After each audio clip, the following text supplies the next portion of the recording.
Hi there, I'm Kevin McManus with Great Systems. Recently, I had the chance to give a talk at the Taproot Summit. The name of the talk was Too Much Cheese. How do you measure and improve safeguard effectiveness? In this introductory clip, I share with you some of my thoughts on safeguard effectiveness and what it takes to drive that effectiveness up over time. I hope you enjoy this clip. If you have any questions, please send me an email at kevin@greatsystems.com and keep improving. Now, I always like to share my little quote here, and this is from Winnie the Pooh, but back before he was named Winnie, and it was more Edward. But here comes Edward Bear coming downstairs now, and that's the bear being dragged by Christopher Robin. Bump, bump, bump on the back of his head behind Christopher Robin.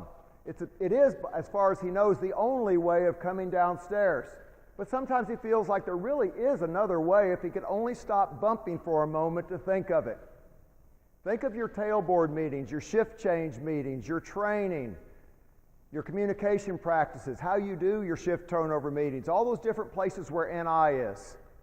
Do you really make changes to those safeguards, or do you live with the ones that you have? How many folks teach Taproot in here? Okay, lots of hands. On the corrective action, there's a slide near the end of the corrective actions module. And it shows the Taproot process across the top with some arrows coming down the side, and there's this little box that pops up in the center, and it's got a 1 and it's got a 2. Number 1 says increase safeguard effectiveness. Number 2 says add new safeguards. How often do you get that reversed when you write corrective actions? Where you add layers of protection instead of improving the ones you have. We don't try to reduce the size in the cheese slices we have. I've been to facilities, multiple facilities that have 10, 15 different safeguards they use either daily, weekly, or monthly without ever questioning, let alone measuring, how well those safeguards work. How many people measure safeguard effectiveness? Michelle, yeah, you work in healthcare, right? Plus you taught Taproot very excellently for many years, so I'd hope your hand would go up, right? Have you learned some things measuring safeguard effectiveness about what works and doesn't? Do you think your safeguards cost much money? You ever done math on how much your preparation time costs over the course of a year for a team or a site, a business unit, organization? It can become a very large number. How much does your training cost? How well does your training work?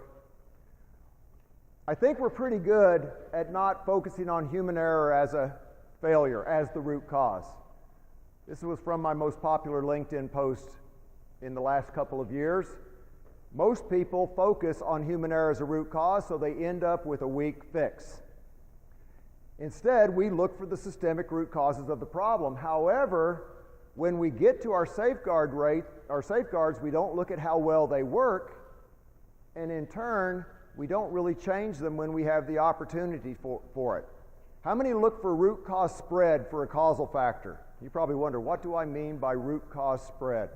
Well, when you finished up a causal factor, how many different categories do you have in play in terms of root causes identified? Do you just have 1 or 2, maybe procedures, management system? How often do you miss work direction root causes when you do investigations? See, the way I look at it is you have to have policies or procedures to define the requirements. You have to have training to deploy those requirements. But where do we reinforce those requirements? Hopefully on the job each day, right? Either under the crew teamwork needs improvement piece, under supervision, or down the preparation branch. So we often don't look at how well our safeguards work. Hello once again. Thank you for taking the time to watch that video clip. It meant a whole lot for me to be able to bring it to you. Please connect with me on LinkedIn, and if you have any questions, visit the website at www.greatsystems.com or shoot me a message via kevin@greatsystems.com. Over my career, I've had a chance to learn about a lot of best practices, and I'd really like to share them with you. Have a great day and keep improving.